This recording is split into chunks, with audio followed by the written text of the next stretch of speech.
নমস্কাৰ বন্ধুসকল, মই কিছুদিন আগত মানে দুদিনমান আগত এটা ভিডিঅ' দিছিলোঁ মই, আৰু তাৰে ওপৰত মই ভিডিঅ' বনাম বুলি আপোনালোকক আগতেও কৈছোঁ।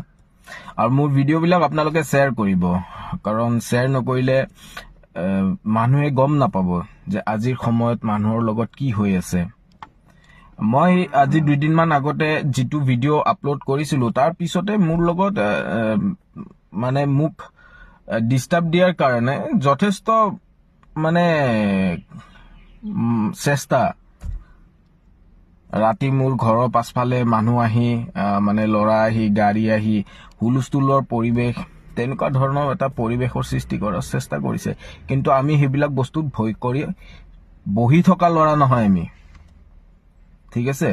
আমি সেই বস্তুবিলাকত মই আপোনালোকক ভিডিঅ'ত আপোনালোকক তাতৰ ফটোটো মই দেখুৱাই দিম, কাৰণ মোৰ ঘৰত কেমেৰা লাগি আছে।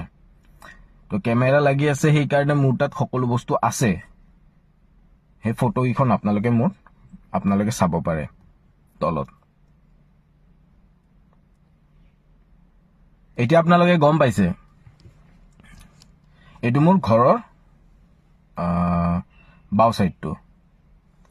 এই ধৰণে মানুহ আহি কেনে হুলস্থুলৰ এটা পৰিৱেশ সৃষ্টি কৰে, আৰু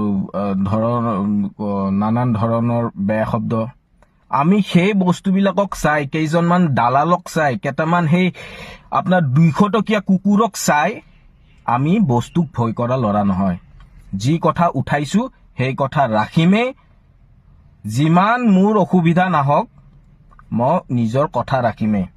200 টকীয়া 300 টকীয়া কুকুৰক চাই মোৰ নিজৰ খোজ পিছুৱাই নিদিও।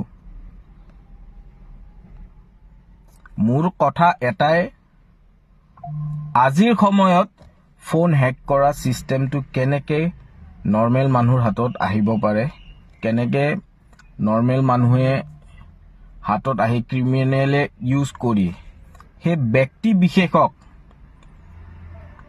এটা মাৰ্ডাৰক কি ধৰণে এটা সুইচাইডৰ ৰূপ দিয়ে, মই সেই কথাটোহে উঠাই আছো।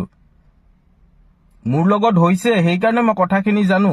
আজি যদি মই কথাখিনি নাৰাখো, কোনে ৰাখিব? কোনোবাই ৰাখিব লাগিব। কি ধৰণে এই কামবোৰ কৰে, আপুনি ৰাস্তাত ওলালে কেনেকুৱা ধৰণৰ এটা পৰিৱেশৰ সৃষ্টি হয়, এই কথাবোৰ যদি মই নাজানো, তে কোনে জানিব?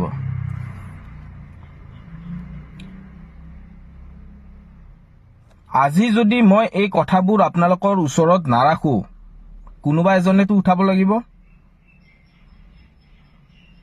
মোৰ কথাখিনি যদি মিছা, তেনেহলে মই প্ৰথমতে এই ডিভাইচটো মই দেখা পাইছিলো গুৱাহাটীৰ বীৰকুছি